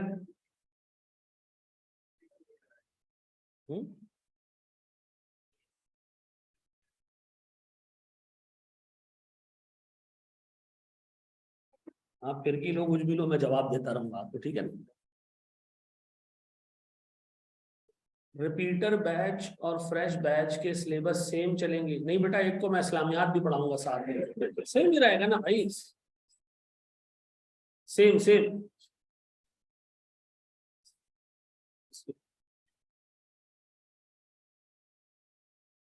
अच्छा जी, YouTube पे अपलोड होंगे जब तक के पोर्टल नहीं मिलेगा, बिल्कुल। पार्ट 2 की क्लास कल से, घर में सवाल करने जो है वो भी देता रहूंगा साथ साथ में। बुक के लिए किसको कांटेक्ट करें? यार एक बुक सेलर है, उसका नाम है वहीद, वहीद बुक, पता नहीं ऐसे ही नाम है कुछ, वहीद बुक। ये लाहौर में होता है, ये इससे इससे हम प्रिंट करवाते हैं। जो लाहौर और उसके बाकी पंजाब वगैरह के एरियाज हैं, वो वहीद बुक से ही कांटेक्ट कर लें, वो आपको बता देगा कहाँ। वैसे ऑल ओवर पाकिस्तान मिलती है, सारे शहरों में अवेलेबल होती है, क्योंकि वहीद की रीच काफ़ी है। ये कराची में भी जो है वो ARTD की बुक शॉप से भी मिल जाएगा आपको, पेटी वाला से भी मिल जाएगा, ये नीपा चौरंगी पे एक बुक सेलर है, क्या नाम है उसका, अल जामिल, उससे भी मिल जाएगा आपको। एक कॉमर्स बुक पॉइंट है, उससे भी मिल जाएगा आपको। और घर पे मंगवाना है, घर पे भी आ जाएगी, बिल्कुल। फोकस लेक्चर सारे नए हैं बेटा जी, आगे बढ़ जाए। तो इतने फजूल सवाल हम लोग पूछते हो, तुम लोग पता नहीं शादी वादी होगी, बेगम को तो पूछ पूछ के मार दोगे हैं, चीजें बस समझ जाएगा तो आगे बढ़ जाओ।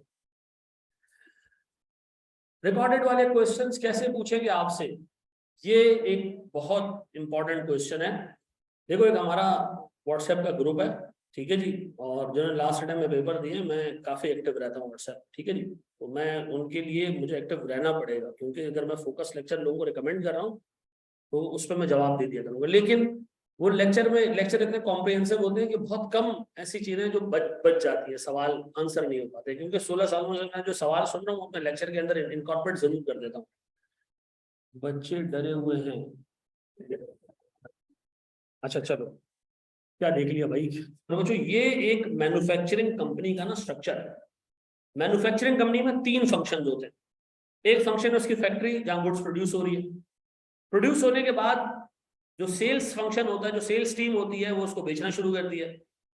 और बेचने के बाद सर एक एडमिन फंक्शन है, जिसमें हिसाब किताब होता है, ठीक है जी, कि प्रोड्यूस कितने की हुई, बिकी कितने की, ये सारे मामला एडमिन फंक्शन में होते हैं। ऑडिट करवाना है, एडमिन फंक्शन का काम है, ठीक है जी। फाइनेंशियल स्टेटमेंट्स बनाना है, उधर एडमिन फंक्शन में चार्टर्ड अकाउंटेंट बैठा है, वो देख रहा है, ठीक है जी।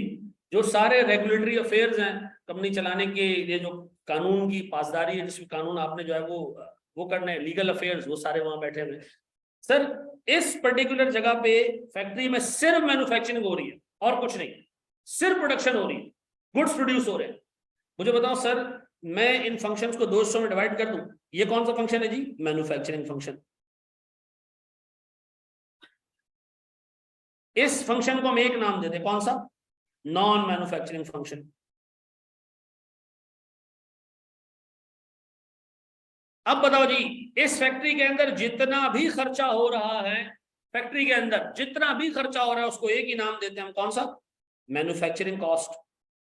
आसान अल्फाज में भाई मैन्युफैक्चरिंग कॉस्ट क्या है? टेक्निकल डेफिनेशन, वो कॉस्ट जो गुड्स प्रोड्यूस करने पे लगी हो रही है ना, सीधा जो फैक्ट्री में खर्चा हो रहा है वो क्या है? Manufacturing cost. जो फैक्ट्री के बाहर खर्चा हो रहा है वो क्या चीज?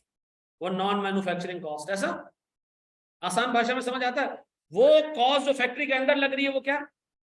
Manufacturing cost. जो फैक्ट्री के बाहर लग रही है सेल्स के ऊपर या एडमिन फंक्शन के ऊपर वो क्या है? Non manufacturing cost. आसान भाषा है या नहीं है? चलिए, अब जो मैन्युफैक्चरिंग कॉस्ट है उसका ब्रेकअप हम देखने जा रहे हैं। ये लिखना है तो लिख लो, साथ में तस्वीरें बनाने की जरूरत नहीं। सुनना, मैन्युफैक्चरिंग कॉस्ट का इनकर होती है फैक्ट्री में। आसान भाषा में जो खर्चा फैक्ट्री के अंदर हो रहा है वो क्या है?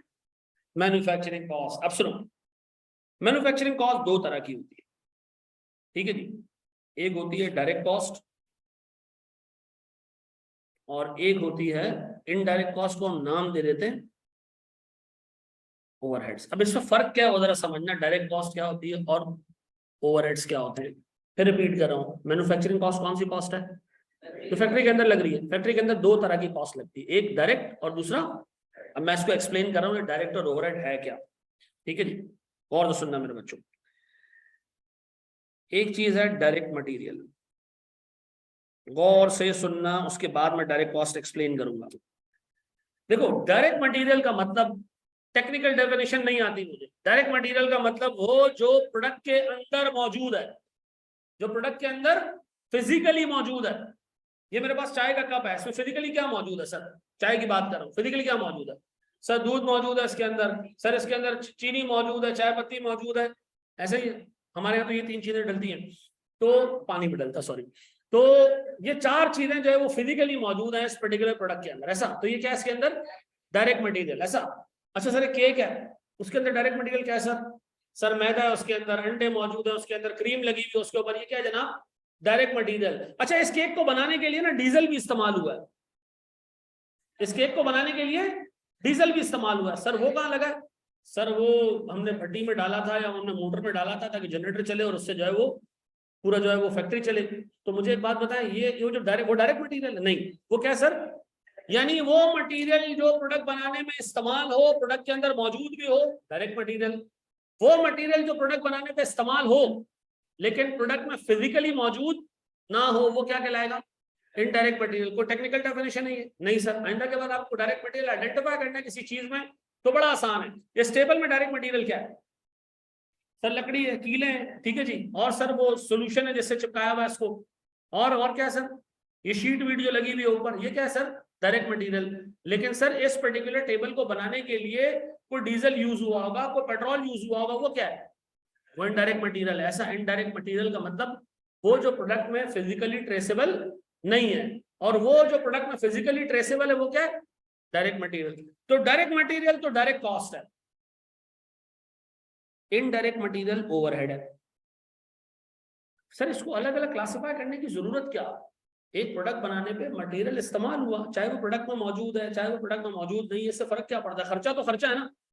इस चाय बनाने के लिए डीजल भी इस्तेमाल हुआ होगा, वो डीजल चाय में नहीं है, तो इससे क्या फर्क पड़ता है? खर्चा तो खर्चा है ना। नहीं सर, कॉस्टिंग में डायरेक्ट कॉस्ट की अकाउंटिंग अलग तरीके से होती है, इनडायरेक्ट कॉस्ट की अकाउंटिंग अलग तरीके से होती है। तो हमें ये चीजें आइडेंटिफाई करना जरूरी है कि कौन सी कॉस्ट डायरेक्ट है और कौन सी। आप बताओ डायरेक्ट मटेरियल की डेफिनेशन क्या है? जो प्रोडक्ट में फिजिकली ट्रेसेबल है। इनडायरेक्ट मटेरियल यूज तो हुआ प्रोडक्ट बनाने में लेकिन फिजिकली ट्रेसेबल नहीं है। पैकिंग मटेरियल जो होता है, पैकिंग मटेरियल जो होता है ये डायरेक्ट है इनडायरेक्ट है? आमतौर पे एक पैकिंग मटेरियल को इनडायरेक्ट कंसिडर किया जाता है आमतौर पे, लेकिन उसको डायरेक्ट भी कंसिडर करते हैं लोग। कुछ लोग समझते हैं ये पूरा एक प्रोडक्ट है, ये पूरा प्रोडक्ट है पैकिंग समेत, तो वो पैकिंग मटेरियल को डायरेक्ट में डाल देते हैं। कुछ समझते हैं कि नहीं, इसके अंदर जो प्रोडक्ट मौजूद है वो मटेरियल, वो प्रोडक्ट है, ये बाहर की पैकिंग क्या है हमारे लिए, ये हमारे लिए सर मतलब एक एडिशनल चीज है, तो उसको डायरेक्ट मटेरियल नहीं मानते। इसका मतलब है सर प्रैक्टिकली जब तुम जाओगे तो तुम लड़ सकते हो एक बंदे से, ये डायरेक्ट मटेरियल, वो तुम्हें कहे नहीं मेरे हिसाब से डायरेक्ट है क्योंकि मैं प्रोडक्ट की डेफिनेशन कुछ और कंसिडर करता हूँ। ये माइक जब हमने लिया था ना, एक डब्बे में बंद आया था, जो बंदा कहता है कि जी डब्बे समेत ये माइक मेरे लिए प्रोडक्ट है, तो उसके लिए डब्बा भी क्या है? डायरेक्ट मटेरियल है। लेकिन सर मैं अगर इसको माइक को प्रोडक्ट समझता हूँ, मैं डब्बा तो पैकिंग के लिए दिया था, तो पैकिंग मटेरियल को मैं क्या कंसिडर करूंगा? इनडायरेक्ट। आमतौर पे मेजॉरिटी लोग पैकिंग मटेरियल को क्या ट्रीट करते हैं, ये नोट कर लेना अपने पास, क्योंकि पैकिंग मटेरियल एग्जाम के सवाल में आया था और लोगों को ये पता नहीं था कि ये ओवरहेड्स है या नहीं। ठीक है जी, वो इनडायरेक्ट मटेरियल था, एग्जामिनर ने उसको इनडायरेक्ट ट्रीट किया था। और आईकैप के एग्जाम में आपने पैकिंग मटेरियल को क्या ट्रीट करना है? इनडायरेक्ट ट्रीट करना है। लेकिन प्रैक्टिकली लोग इसको डायरेक्ट भी ट्रीट करते हैं, लेकिन एग्जाम में आपने क्या ट्रीट करना है? इनडायरेक्ट। जी मेरा बच्चा, एग्जाम में सिर्फ इनडायरेक्ट ट्रीट करना है। जी मेरा बच्चा, किसमें? कॉस्ट? नहीं नहीं नहीं नहीं नहीं। अच्छा देखो, एक चीज और भी सुन लो, ये बहुत आगे की बात है। बात होता है एक डायरेक्ट मटेरियल इतनी छोटी अमाउंट का होता है कि लोग उसको इनडायरेक्ट ट्रीट कर लेते हैं, ये भी एक चीज अलाउड है, प्रैक्टिकली है, एग्जाम में नहीं। जैसे मिसाल के तौर पर इस टेबल को बनाने में कीले भी इस्तेमाल हुई। अब यार पूरे टेबल में किलो की जो कॉस्ट है वो शायद 1% भी ना। इनडायरेक्ट कॉस्ट की ना अकाउंटिंग करना आसान है, तो लोग क्या करते हैं, बहुत सारी कॉस्ट को कहाँ डाल देते हैं? इनडायरेक्ट में डाल। तो इममटेरियल जो डायरेक्ट कॉस्ट है वो भी इनडायरेक्ट में ट्रीट होती है, लेकिन प्रैक्टिकली पेपर में नहीं। हाँ, पेपर में कीले भी क्या है इसमें? Direct material. जी, अलग अलग अकाउंटिंग। थोड़ा सा आगे जाएंगे ना तो मैं बताऊंगा कि डायरेक्ट मटेरियल, डायरेक्ट लेबर, ये एक एक प्रोडक्ट के लिए ट्रेसेबल है, तो इसकी कॉस्टिंग कंपैरेटिवली डायरेक्ट होती है, सीधी सीधी। एक केक में 2 अंडे डले तो 2 अंडे की कॉस्ट लगी है उसके ऊपर। एक केक पे कितना डीजल लगा ये डिटरमिन करना मुश्किल है, तो ओवरहेड्स एलोकेट किए जाते हैं किसी अंदाजे से, डायरेक्ट कॉस्ट एलोकेट नहीं की जाती। ठीक है, आइए टेक्निकल बातें नहीं पूछो, आगे बढ़ते हैं। चले जी सर, एक चीज है डायरेक्ट लेबर, ये क्या है? डायरेक्ट लेबर क्या है सर? सर जैसे डायरेक्ट मटेरियल आपने कहा प्रोडक्ट में ट्रेसेबल है, तो डायरेक्ट लेबर भी ट्रेसेबल होगा। प्रोडक्ट में किसी लेबर की उंगली निकल रही है, नाखून निकल रहा है, तो डायरेक्ट लेबर वो जो प्रोडक्ट में ट्रेसेबल है।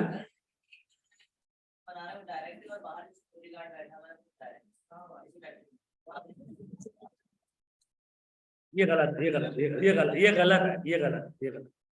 दो चीजों में ना मुझे खुद भी ऐसे आ जाती है, लेकिन इसका मतलब ये नहीं कि सही है।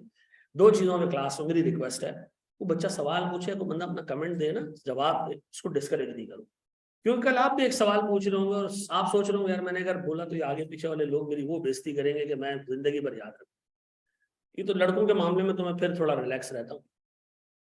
किसी लड़की ने कोई सवाल पूछा और किसी ने उस पर कमेंट मारा तो मेरी पर्सनल हो जाएगी उसके साथ। मेरी अपनी 4 बेटियां हैं और मैं ये इंश्योर करता हूँ कि जो जिसकी बेटियां पढ़ने आई है ना, उसको एटलीस्ट ऐसा एनवायरनमेंट मिले जैसे मैं अपनी बेटियों के लिए रखता हूँ। तो उसके कमेंट पे किसी ने कमेंट नहीं मारा, ठीक है जी। तो एक लिहाज और तमीज का दामन हमने कायम रखना है, पक्का ना? तो जिस तरह आप अपने घर वालों की, अपनी बहन की और मतलब अम्मा की चाहते हैं कि उनकी बाहर रिस्पेक्ट हो, तो आपने दूसरों को भी इसी तरह का रिस्पेक्ट देना। ऐसा है या नहीं है? खानदानी लोग हैं ना हम सब, ये हम प्रूव भी करेंगे वक्त के साथ साथ, ठीक है। बाकी ये लड़का है, इसके साथ आपने जो कर दिया, मैंने आपको सिर्फ मना कर दिया, लेकिन ये ख्याल रखो यार, ठीक है जी। अच्छा डायरेक्ट लेबर क्या है वो जरा सुने। मैंने आपको कहा ना एक फैक्ट्री है, वो और तो सुनना। इस फैक्ट्री में एक मजदूर है, ये प्रोडक्ट बना रहा है, बाकायदा काम कर रहा है प्रोडक्ट के ऊपर, ठीक है जी। ये सारे मजदूर काम कर रहे हैं, ठीक है जी। गौर से सुनना, एक मजदूर यहां बैठा हुआ है, ये इन सबको ऊपर से देख रहे हैं कि काम कर रहे हैं नहीं कर रहे हैं। ये सुपरवाइजर है, क्या ये? अच्छा, खुद काम नहीं करता, इसका काम है उंगली करना, ठीक है जी। ये सबको देख रहा होता है कि यार कोई काम कर रहा है नहीं कर रहा है, हाँ भाई क्यों नहीं कर रहे हो, हाँ भाई क्यों नहीं कर रहे हो, काम करो भाई, यूनिट्स इतना प्रोड्यूस करना है, टारगेट इतना है। ये बंदा लोगों की एफर्ट को सुपरवाइज कर रहा है, ये बंदा खुद प्रोड्यूस नहीं करता कुछ, ठीक है जी। प्रोड्यूस कौन कर रहे हैं? ये लोग कर रहे हैं। जो बंदा बजाते खुद प्रोडक्ट प्रोड्यूस करे वो डायरेक्ट लेबर है, और जो बंदा प्रोडक्ट प्रोड्यूस ना करे बल्कि प्रोडक्शन प्रोसेस को फैसिलिटेट करे, क्या करे? प्रोडक्शन प्रोसेस को, लेकिन खुद प्रोड्यूस नहीं कर रहा, वो कौन है? ये सुपरवाइजर प्रोड्यूस कर रहा है खुद या फैसिलिटेट कर रहा है प्रोडक्शन प्रोसेस को? अच्छा और तो सुनना, इधर एक और बंदा है सर, ये कैंटीन चला रहा है। कैंटीन में ये वाला बंदा ना चाय पराठे बना के इन मजदूरों को खिला रहा है, खाओ पियो बस तुम लोग लगे रहो। ये मजदूर प्रोडक्ट प्रोड्यूस कर रहा है, फैक्ट्री का प्रोडक्ट नहीं। ये भी कौन है? Indirect labour. इधर एक और बंदा बैठा था, इसके पास पाने वाने और सर वो रेंच वगैरह पड़ी हुई है, हथौड़े पड़े हुए हैं। जो प्रोडक्ट प्रोड्यूस कर रहे हैं ना, इनके पास कोई मशीन खराब हो जाती है, भागते दौड़ते पहुंच जाता है और मशीन सही करके दे देता है, चीजें सही करके दे देता है। ये कौन है सर? ये भी indirect material, machine support department है ये, ठीक है जी। एक यहाँ बंदा खड़ा फैक्ट्री के बिल्कुल गेट के ऊपर, बंदूक लेके खड़ा, अनऑथराइज एक्सेस रोका हुआ इसने। ये भी एक मजदूर है जो प्रोडक्शन प्रोसेस को क्या कर रहा है, फैसिलिटेट कर रहा है, लेकिन ये direct material, sorry direct labour. अब बताओ डायरेक्ट लेबर इसमें से कौन है? सिर्फ ये लोग। बाकी 1 2 3 और 4 ये सारे क्या है? Indirect labour. इनडायरेक्ट लेबर कौन होता है? वो बंदा जो प्रोडक्शन प्रोसेस को फैसिलिटेट कर रहा है लेकिन डायरेक्टली गुड्स प्रोड्यूस नहीं कर रहा। और सर डायरेक्ट लेबर क्या है? वो बंदा जो गुड्स ज़ाते खुद प्रोड्यूस कर रहा है, वो कौन है जनाब? Direct material.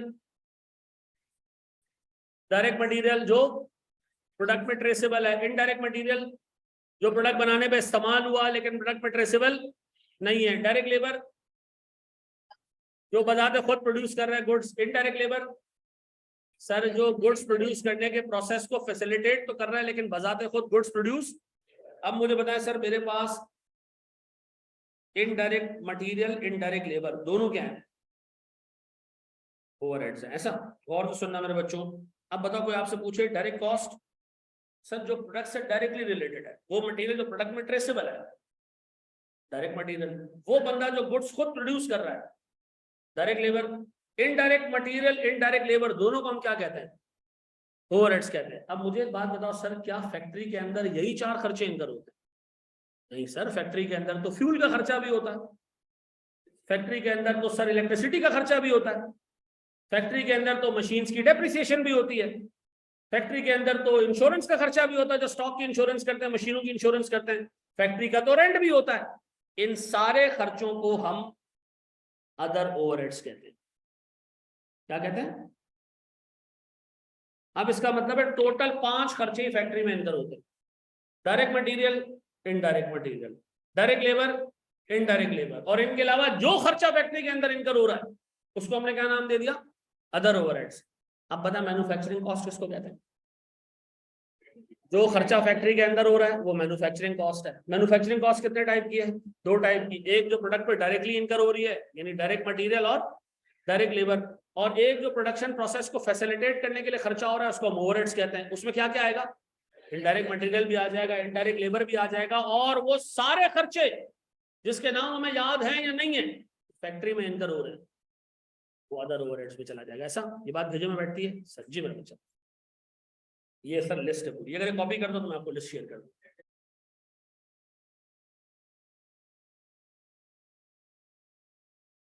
जा पाई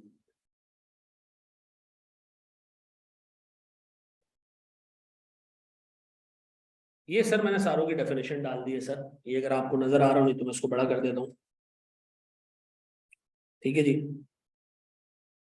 ये जरा साफ सुथरी राइटिंग में, ठीक है जी। चूंकि मैंने एक लेक्चर उसका रिकॉर्ड कराया हुआ है, इसका फोकस बैच का, तो ये वहां से कॉपी कर लेंगे। हाँ, हमारी राइटिंग भी अच्छी हो जाती है सर, क्योंकि आप सुकून से बैठे होते हैं ना। जी सर, डायरेक्ट मटेरियल वो मटेरियल जो प्रोडक्ट में ट्रेसेबल है। Direct labour paid to the labour producing products themself, और सर उसके बाद इनडायरेक्ट मटेरियल, इनडायरेक्ट लेबर। बच्चा पूछ रहा था अदर ओवरहेड्स में क्या है? अदर ओवरहेड्स में क्या है जनाब? डेप्रिसिएशन है, और क्या जी अदर ओवरहेड्स के अंदर? रेंट है सर, फ्यूल है सर, इलेक्ट्रिसिटी का खर्चा है सर, इंश्योरेंस की कॉस्ट है। इधर आप 500 कॉस्ट लिख सकते हैं, हर फैक्ट्री में अलग तरीके का खर्चा होता है, ठीक है जी। जैसे एक खर्चा सर पानी का भी हो सकता है, सफाई के लिए हमें पानी चाहिए होता है, पोछे चाहिए होता है, सर्फ चाहिए होता है, वो सारे खर्चे इधर आ जाएंगे। सर हम जो है वो इंटरनेट लगाया हुआ हमने सर फैक्ट्री के अंदर, वो भी मैन्युफैक्चरिंग कॉस्ट में डाल दो। क्यों?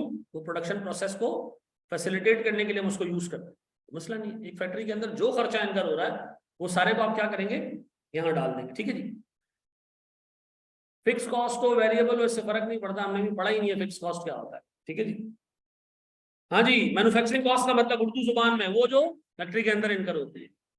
देख लो ये कॉपी करना है, मैं आगे बढ़